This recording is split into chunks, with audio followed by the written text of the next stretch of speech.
Hello എല്ലാവർക്കും അമ്മൂസ് creation ചാനലിലോട്ട് ഒരിക്കൽ കൂടി സ്വാഗതം. നമുക്ക് ഇന്ന് കാന്താ വർക്ക് ഒന്ന് ചെയ്ത് നോക്കിയാലോ. അപ്പോൾ കാന്താ വർക്കിൻ്റെ ഞാൻ ഇതിനു മുമ്പ് 3 designer sari, transparent designer sari ഇട്ടപ്പം അതിൻ്റെ അകത്ത് ഒരു സാരി കാന്താ വർക്ക് ചെയ്തതായിരുന്നു. അപ്പോൾ അത് കണ്ടിട്ട് കുറേ പേര് റിക്വസ്റ്റ് അയച്ചിട്ടുണ്ട് കാന്താ വർക്ക് ഒന്ന് ചെയ്ത് കാണിക്കാമെന്ന്. അപ്പോൾ ഇന്ന് നമുക്ക് കാന്താ വർക്കാണ് കാണാൻ പോകുന്നത്. അപ്പോൾ ഈ കാന്താ വർക്ക് തന്നെ പല രീതിയിലും നമുക്ക് തയ്ക്കാൻ. ഞാൻ അന്ന് കാണിച്ച സാരിയിൽ കുറച്ച് അകത്തിയാണ് തയ്ച്ചിരിക്കുന്നത്. അത് വേണമെങ്കിൽ നമുക്ക് അടുപ്പിച്ച് തയ്ക്കാം. ഒത്തിരി അടുപ്പിച്ച് തയ്ക്കുന്നവരെ ഉണ്ട്. അപ്പോൾ അങ്ങനെ തയ്ക്കുമ്പോൾ നമുക്ക് ഒറ്റ നോട്ടത്തില്ല, ദൂരത്തു നിന്ന് കാണുമ്പോൾ അത് സാറ്റിൻ സ്റ്റിച്ച് പോലെ അത്രയ്ക്ക് അടുപ്പിച്ച് തയ്ക്കുന്ന ചെയ്യും. അങ്ങനെ വരെ നമ്മൾ കാന്താ വർക്ക് തയ്ക്കാം. അപ്പോൾ അത് ഓരോ ആൾക്കാരുടെ ഇത് പോലെ ഇരിക്കും. അടുപ്പിച്ച് വേണമെങ്കിൽ അടുപ്പിച്ച് തയ്ക്കാം, അകത്തി വേണമെങ്കിൽ അകത്തിയും തയ്ക്കാം. യൂഷ്വലി നമ്മൾ കാന്താ വർക്ക് കാണുമ്പം ഒരു സിംഗിൾ ഡിസൈനായിട്ട് നമ്മൾ എവിടെയും കാണാറില്ല, കുറവാണ് കാണുന്നത്. അങ്ങനെ ഒരു സിംഗിൾ ഡിസൈനായിട്ട് യൂഷ്വലി എപ്പോഴും കാണുന്നത് ഫുൾ ബോർഡർ, അല്ലെങ്കിൽ ഫുൾ കുഷനിൻ്റെ കവറാണെങ്കിൽ ഫുൾ കുഷൻ കവർ, സാരി ആണെങ്കിൽ ഫുൾ സാരിയിലും നിറച്ചും ബോർഡർ വൈസും മുന്താണിയിലൊക്കെ നല്ല ഹെവി വർക്കായിട്ടായിരിക്കും കാണുന്നത്. ഇത് നമ്മൾ ചെയ്യുന്ന ബംഗ്ലാദേശിലൊക്കെയാണ് കൂടുതൽ അത് ചെയ്യുന്ന സ്ഥലങ്ങൾ. അപ്പോൾ നമുക്ക് ഇത് എങ്ങനെയാണ് ചെയ്യണേന്ന് നമുക്ക് കണ്ടു നോക്കാം. അപ്പോൾ നിങ്ങൾക്ക് ഈ വീഡിയോ ഇഷ്ടപ്പെട്ടാൽ ലൈക്ക് ചെയ്യുക, ഷെയർ ചെയ്യുക. ആർക്കെങ്കിലും ഇനിയിപ്പോൾ കൂടുതൽ ഡൗട്ട്സോ അല്ലെങ്കിൽ വേറെ ഏതെങ്കിലും സ്റ്റിച്ചസ് കാണണം എന്നുണ്ടെങ്കിൽ കമൻറ്റ് ബോക്സിൽ കമൻറ്റ് ചെയ്യുക. പിന്നെ ആരെങ്കിലും ചാനൽ സബ്സ്ക്രൈബ് ചെയ്യാത്തവരുണ്ടെങ്കിൽ സബ്സ്ക്രൈബും ചെയ്യുക. കാന്താ വർക്ക് ഇത് ഒരു ബേർഡിൻ്റെ ഡിസൈനാണ് എടുത്തേക്കുന്നത്. അപ്പോൾ ഇതിൻ്റെ അകത്ത് ആദ്യം തന്നെ നമുക്ക് ഈ ഔട്ട്ലൈൻ ഫില്ല് ചെയ്യണം. അത് കഴിഞ്ഞിട്ടാണ് ഉള്ളിൽ ഫില്ല് ചെയ്യാൻ പോണത്. അപ്പോൾ ഔട്ട്ലൈൻ ഫില്ല് ചെയ്യാനായിട്ട് ഞാൻ ഇവിടെ ഇൻഡിഗോ ബ്ലൂ കളർ ത്രെഡാണ് എടുത്തിരിക്കുന്നത്. അതും ആങ്കറിൻ്റെ ത്രെഡാണ്. 3 സ്ട്രാൻഡ്സ് ആണ് യൂസ് ചെയ്തിരിക്കുന്നത്. അപ്പോൾ ഞാൻ ഇവിടെ നിന്നാണ് സ്റ്റാർട്ട് ചെയ്യണത്.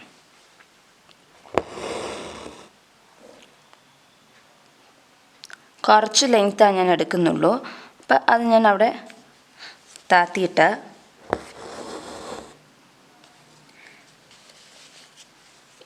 ഇനി നമ്മൾ ഒരു കുറച്ച് ഡിസ്റ്റൻസേ വിടാമുള്ളൂ. ഒത്തിരി ഡിസ്റ്റൻസ് വിടണ്ട, കുറച്ച് ഡിസ്റ്റൻസ്. അത് ഒരാൾക്കാരുടെ ഇതുപോലെ ഇരിക്കും എന്ന് വെച്ചാൽ പല രീതിയിലും ഇത് തയ്ക്കാം. കുറച്ച് ഡിസ്റ്റൻസ് വേണമെങ്കിൽ കുറച്ച് ഡിസ്റ്റൻസ് വിടാം, അതല്ല ഒത്തിരി വേണമെങ്കിൽ ഒത്തിരിയും വിടാം. ഒത്തിരി അടുപ്പിച്ച് തയ്ക്കുവാണെങ്കിൽ എന്ന് വെച്ചാൽ ഡിസ്റ്റൻസ് കുറവായിട്ട് തയ്ക്കുവാണെങ്കിൽ അതായിരിക്കും കാണാൻ കുറച്ചും കൂടെ ഭംഗി. അപ്പോൾ ഒട്ടും ഡിസ്റ്റൻസ് വിടാണ്ട് തന്നെ തുണി കാണുന്നത് കുറവാക്കി തന്നെ തയ്ക്കുവാണെങ്കിൽ അതായിരിക്കും കുറച്ചും കൂടെ ഭംഗി. ഇതിങ്ങനെ പൊക്കി താത്തി തയ്ക്കണം എന്നൊന്നുമില്ല, ഒറ്റയടിക്ക് തയ്ക്കാൻ പറ്റുവാണെങ്കിൽ അതാണ് കുറച്ച് എളുപ്പത്തിൽ നമുക്ക് തീർക്കാൻ പറ്റും. ഇതിപ്പോൾ ഇങ്ങനെ തയ്ക്കുന്നത് ബിഗിനേഴ്സിനൊക്കെ ഇങ്ങനെ തയ്ക്കുന്നതായിരിക്കും സുഖം. മറ്റേപ്പാട് തയ്ച്ചിട്ടുണ്ടെങ്കിൽ ആ ഡിസൈൻ്റെ ഷേപ്പിൽ തന്നെ വരാൻ ബുദ്ധിമുട്ടായിരിക്കും. അപ്പോൾ ഇങ്ങനെ തയ്ക്കുവാണെങ്കിൽ ആ ഷേപ്പിൽ തന്നെ കിട്ടിക്കോളും.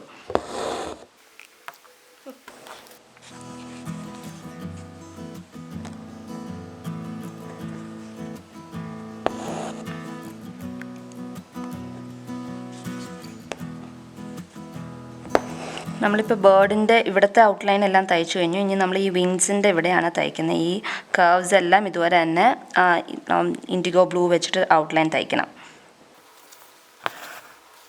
കർവ്സ് തയ്ക്കുമ്പം വളരെ സൂക്ഷിച്ച് ആ കർവ് നമുക്ക് തയ്ക്കുമ്പോൾ ഫോം ചെയ്യാൻ ശ്രദ്ധിക്കണം. അല്ലെങ്കിൽ കർവ്സ് വന്നില്ലെങ്കിൽ ആ ഡിസൈൻ്റെ ബേർഡിൻ്റെ വിങ്സിൻ്റെ ഇതൊക്കെ ഭംഗിയൊക്കെ പോകും. അപ്പോൾ അതുപോലെ തന്നെ ആ കർവ്സിൽ കൂടെ തന്നെ ഡിസൈൻ്റെ മേളിൽ കൂടെ നല്ല വൃത്തിയായിട്ട് ഔട്ട്ലൈൻ തയ്ക്കാൻ ശ്രമിക്കുക.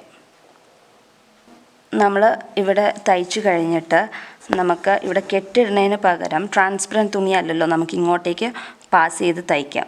അതല്ലാന്നുണ്ടെങ്കിൽ നേരെ ഇങ്ങോട്ടേക്ക് പാസ് ചെയ്താൽ താഴത്തെ കൂടെ ഇവിടുന്ന് ഇങ്ങോട്ടേക്ക് ത്രെഡ് പോകും. അപ്പോൾ ആ പാസിങ്ങിന് പകരം ഇവിടുന്ന് ഇങ്ങോട്ടേക്കാണ് നമ്മൾ കുത്തണമെങ്കിൽ ഈ സെയിം ലൈനിൻ്റെ അടിയിൽ കൂടെയല്ലേ ത്രെഡ് പോകുന്നത്. അപ്പോൾ കാണത്തില്ല. അപ്പോൾ അങ്ങനെ പാസ് ചെയ്ത് വെച്ചാൽ മതി. അതൊക്കെ നോക്കിയിട്ട് വേണം ത്രെഡ് ഇങ്ങോട്ടാണ് വലിക്കേണ്ടതെന്ന് നമ്മൾ നോക്കാനായിട്ട്.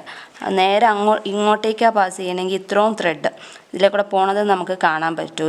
ഒരു ഡാർക്ക് ഷെയ്ഡ് കാണാൻ പറ്റും. അതിലും ഭേദം അടി പിന്നെ കാണാനും ഭംഗിയുണ്ടാവില്ല. അപ്പോൾ നേരെ ഇതിൻ്റെ താഴത്തോട്ട് ഇങ്ങോട്ടേക്കാണ് പാസ് ചെയ്യണമെങ്കിൽ ആ ത്രെഡ് ഈ തയ്ച്ചതിൻ്റെ മേളിൽ കൂടെ താഴത്തെ കൂടെ തന്നെയാണ് പോകുന്നത്. അപ്പോൾ കാണില്ല.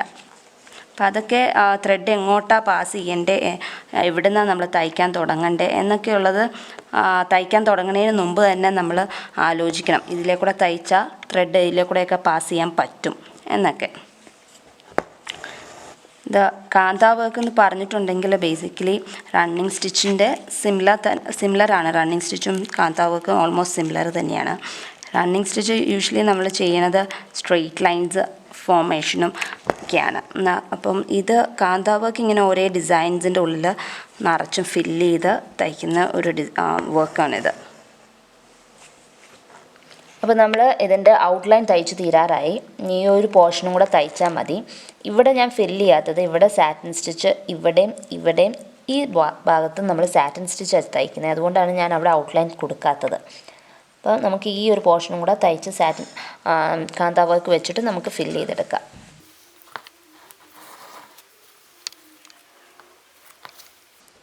ഇത് കാന്ത വർക്ക് തയ്ക്കാൻ ബിഗിനേഴ്സിന് വരെ എളുപ്പത്തിൽ തയ്ക്കാൻ പറ്റിയൊരു സ്റ്റിച്ചാണ്. പെട്ടെന്ന് തന്നെ റണ്ണിങ് സ്റ്റിച്ച് പോലെ തന്നെ ആയതുകൊണ്ട് പെട്ടെന്ന് നമുക്ക് തയ്ക്കാൻ പറ്റും. പക്ഷേ ഇത് ഉള്ളിൽ ഫുള്ളും ഫില്ല് ചെയ്തെടുക്കാനായിട്ട് കുറച്ച് സമയം എടുക്കും. തയ്ക്കാൻ എളുപ്പമാണെങ്കിലും അത് ടൈം ഒത്തിരി എടുക്കും. ഒരു ഡിസൈൻ നമുക്ക് ഇതുപോലെ ഫില്ല് ചെയ്തെടുക്കണമെങ്കിൽ. ഇപ്പോൾ ഇതിൻ്റെ ഉള്ളിൽ മുഴുവൻ നമുക്ക് ഡിഫറെൻറ്റ് കളേഴ്സ് വെച്ചിട്ട് നമുക്ക് ഫില്ല് ചെയ്യാനും. ഇതിപ്പോൾ 4 സ്ട്രാൻഡ്സ് ആയാലും കുഴപ്പമൊന്നുമില്ല. തടിച്ച് നിൽക്കണം എന്നുണ്ടെങ്കിൽ 4 സ്ട്രാൻഡ്സ് വരെ യൂസ് ചെയ്യാം. 6 സ്ട്രാൻഡ്സിലോട്ട് പോകണ്ട, അത്രയും തടിപ്പ് ഒരു ഭംഗി ഉണ്ടാവില്ല. അപ്പം 3 to 4 സ്ട്രാൻഡ്സ് വരെ നമുക്ക് യൂസ് ചെയ്യാം, കുഴപ്പമില്ല.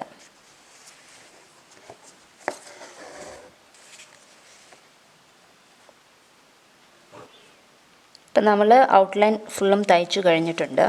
ഇനി നമുക്ക് സാറ്റിൻ സ്റ്റിച്ചാണ് ചെയ്യേണ്ടത്. ഇവിടെയൊക്കെ അതും ഈ സെയിം കളർ ത്രെഡ് യൂസ് ചെയ്താണ് നമ്മൾ തയ്ക്കുന്ന സാറ്റിൻ സ്റ്റിച്ചും. നമ്മൾ ഒരു ഡിസൈനിൻ്റെ ഔട്ട്ലൈൻ തയ്ക്കുമ്പോൾ എപ്പോഴും ഡാർക്ക് കളർ ഷെയ്ഡ് ത്രെഡ് വെച്ചിട്ട് വേണം തയ്ക്കാൻ. അപ്പോൾ എന്നാലാണ് ആ ഒരു ഡിസൈൻ എപ്പോഴും പ്രൊജക്റ്റ് ചെയ്ത് നിൽക്കുകയുള്ളൂ. അപ്പോൾ ഫുൾ സാരിയിലൊക്കെ തയ്ക്കുവാണെങ്കിൽ ആ ഒരു ഡിസൈൻ, ഇപ്പോൾ ഞാൻ ഇവിടെ എടുത്തേക്കുന്ന ബേർഡിൻ്റെ ഡിസൈൻ പ്രൊജക്റ്റ് ചെയ്ത് നിൽക്കണമെങ്കിൽ, അല്ലെങ്കിൽ ഒരു പൂവാണെങ്കിലും പ്രൊജക്റ്റ് ചെയ്ത് നിൽക്കണമെങ്കിൽ അതിൻ്റെ ഔട്ട്ലൈൻ ബ്ലാക്കോ ഇൻഡിഗോ ബ്ലൂ അല്ലെങ്കിൽ ബ്രൗൺ അങ്ങനത്തെ ഷെയ്ഡ്സ് വെച്ചിട്ട് ഔട്ട്ലൈൻ കൊടുക്കുക. അത് ഉള്ളിൽ തയ്ക്കുന്ന കളറുമായിട്ട് കോൺട്രാസ്റ്റും ആയിരിക്കണം. അങ്ങനത്തെ കളേഴ്സ് വെച്ചിട്ട് വേണം ഔട്ട്ലൈൻ തയ്ക്കണം. അതെപ്പോഴും ശ്രദ്ധിക്കേണ്ട ഒരു കാര്യമാണ്. ഇനി നമുക്ക് ബാക്കിത്തെ ഉള്ളിൽ ഫില്ല് ചെയ്യണത് എങ്ങനെയാണെന്ന് നമുക്ക് കണ്ടു നോക്കാം. ഇനി നമുക്ക് ഇവിടെ സാറ്റിൻ സ്റ്റിച്ച് ചെയ്യാം. ഇവിടെയും ഈ കാലിൻ്റെ പോർഷനും വിങ്സിൻ്റെ ഈ ഒരു പോർഷനിലുമാണ് നമ്മൾ സാറ്റിൻ സ്റ്റിച്ച് തയ്ക്കാൻ പോകുന്നത്. അതിന് ഞാൻ ഇവിടെ എല്ലായിടത്തും ഈ പറഞ്ഞ സ്ഥലങ്ങളിലെല്ലായിടത്തും ഇൻഡിഗോ ബ്ലൂ കളർ ത്രെഡ് വെച്ചിട്ടാണ് സാറ്റിൻ സ്റ്റിച്ച് തയ്ക്കുന്നത്. അതും ഈ 3 സ്ട്രാൻഡ്സ് തന്നെയാണ് യൂസ് ചെയ്യുന്നത്.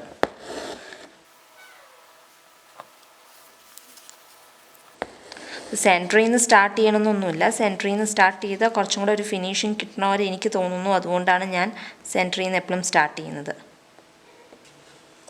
അപ്പോൾ ഈ ഒരു പോർഷനിൽ നമുക്ക് ഐസിന് വേണമെങ്കിൽ ബ്ലാക്കും കൊടുക്കാം, കുഴപ്പമൊന്നുമില്ല. വേറെ കളർ കൊടുത്തു എന്ന് വെച്ച് കുഴപ്പമൊന്നും വരുന്നില്ല. മൾട്ടിപ്പിൾ കളേഴ്സ് നമുക്ക് ആഡ് ചെയ്യാൻ പറ്റുമോ, അത്രയും നല്ലതായിരിക്കും. എപ്പോഴും എല്ലാ കളറും യൂസ് ചെയ്യുന്ന കളേഴ്സ് തമ്മിൽ മാച്ചിങ് ഉണ്ടാവണം.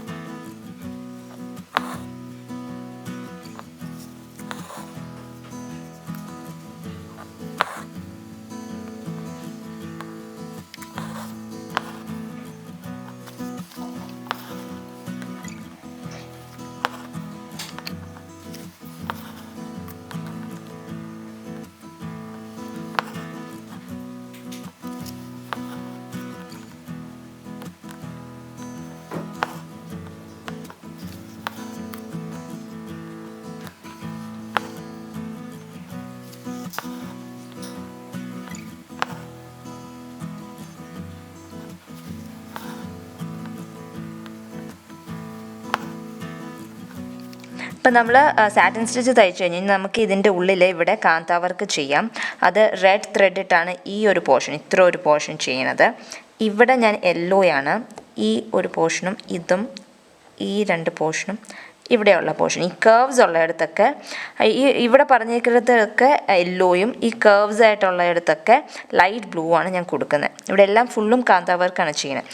അപ്പോൾ ഇവിടെ ഇങ്ങനെ തയ്ക്കുന്നത് ഇങ്ങനെ കേർവായിട്ടാണ് ഞാൻ കാന്ത വർക്ക് ചെയ്യുന്നത്. അത് വേണമെങ്കിൽ ഇനിയിപ്പോൾ നമുക്ക് പെൻസിലും കൊണ്ടൊരു ഔട്ട്ലൈൻ കൊടുക്കാം.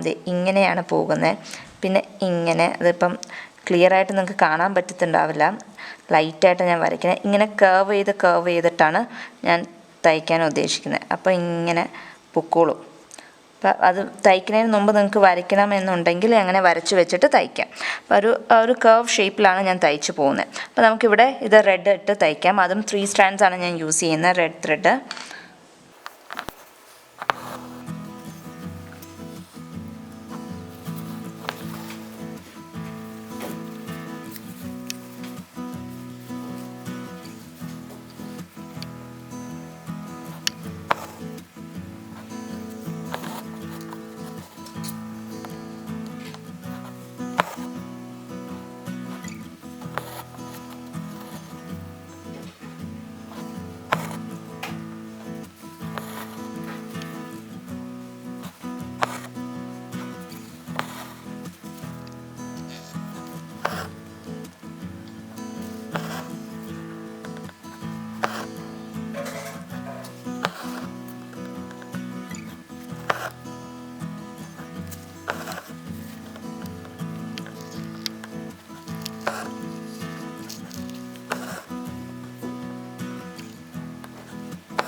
അപ്പോൾ നമ്മൾ കാന്താ വർക്ക് യൂസ് ചെയ്തിട്ട് ഈ ഒരു ബേർഡിനെ നമ്മൾ ഫില്ല് ചെയ്തെടുത്തു. കോൺട്രാസ്റ്റ് കളർ ഒക്കെ ആയതുകൊണ്ട് തന്നെ ഇത് നല്ല ഭംഗിയിൽ കാണുമ്പോൾ തന്നെ ഒരു അട്രാക്ഷൻ ഉണ്ട്. അപ്പോൾ നിങ്ങൾ പില്ലോ കവറിലോ അല്ലെങ്കിൽ ബെഡ്ഷീറ്റിലൊക്കെ ഇതുപോലെ മോട്ടീവ്സ് ഓരോന്നോരോന്നൊക്കെ അവിടെ ഇവിടെയൊക്കെ സ്കാറ്റർ ചെയ്താൽ നല്ല ഭംഗിയായിരിക്കും. ഇതുപോലെ കോൺട്രാസ്റ്റ് കളേഴ്സ് യൂസ് ചെയ്യുക എപ്പോഴും, എന്നാലായിരിക്കും കുറച്ചും കൂടി ഒരു എടുപ്പ് കിട്ടുക. പിന്നെ അകലം കുറച്ച് ഇതിലും അടുപ്പിച്ച് തയ്ക്കാൻ പറ്റുവാണെങ്കിൽ അതിലും കൂടുതൽ ഭംഗി, ഇതിലും കൂടുതൽ ഭംഗിയിൽ നിങ്ങൾക്ക് കാണാൻ പറ്റും. അപ്പോൾ ഈ ഡിസ്റ്റൻസ് എന്തോരം കുറയ്ക്കാൻ പറ്റുമോ അത്രയും കുറച്ച് നിങ്ങൾ തയ്ക്കുവാണെങ്കിൽ അത്രയും നല്ലത്. അപ്പോൾ അങ്ങനെയൊക്കെ നിങ്ങളെല്ലാവരും ചെയ്ത് നോക്കുക. അപ്പോൾ നമ്മളൊരു നല്ലൊരു ബേർഡിൻ്റെ ഡിസൈൻ ഡിഫറെൻറ്റ് കളേഴ്സ് യൂസ് ചെയ്ത് റെഡ്, യെല്ലോ, ബ്ലൂ ഒക്കെ അങ്ങനെ കോൺട്രാസ്റ്റ് കളേഴ്സ് യൂസ് ചെയ്ത് നമ്മൾ തയ്ച്ചപ്പം ആ ബേർഡിൻ്റെ ഡിസൈൻ നല്ല അടിപൊളിയായിട്ടുണ്ട് അല്ലേ. അപ്പോൾ കാന്താ വർക്ക് നിങ്ങൾ ശ്രദ്ധിച്ചിട്ടുണ്ടെങ്കിൽ കാണാം, ഒരിക്കലും ഒറ്റ കളറിൽ നമ്മൾ തയ്ച്ച് കാണാറില്ല. ഒരു ഡിസൈനിൽ തന്നെ മൾട്ടിപ്പിൾ കളേഴ്സ് അവർ യൂസ് ചെയ്യും തയ്ക്കാനായിട്ട്. അത് തന്നെയാണ് ആ വർക്കിൻ്റെ ഒരു പ്രത്യേകത. അപ്പോൾ നമ്മൾ ഒരു പ്ലെയിൻ മെറ്റീരിയൽ മൾട്ടിപ്പിൾ കളേഴ്സ് വരുമ്പോൾ തന്നെ നമ്മൾ കാണുമ്പോൾ തന്നെ നമുക്കൊരു ഭംഗിയുണ്ടാകും. അപ്പോൾ നിങ്ങളും എല്ലാവരും ഇതുപോലെ മൾട്ടിപ്പിൾ കളേഴ്സ് ഇട്ടോ, ഒരു ത്രെഡ് യൂസ് ചെയ്യാണ്ട് മൾട്ടിപ്പിൾ കളർ ത്രെഡ്സ് യൂസ് ചെയ്തിട്ട് തയ്ച്ച് നോക്കുക. എന്നിട്ട് ഫീഡ്ബാക്ക്സ് എഴുതി അറിയിക്കുക. അപ്പോൾ അടുത്ത ദിവസം അടുത്ത വീഡിയോ ആയിട്ട് കാണാം. അതുവരേക്കും ബൈ.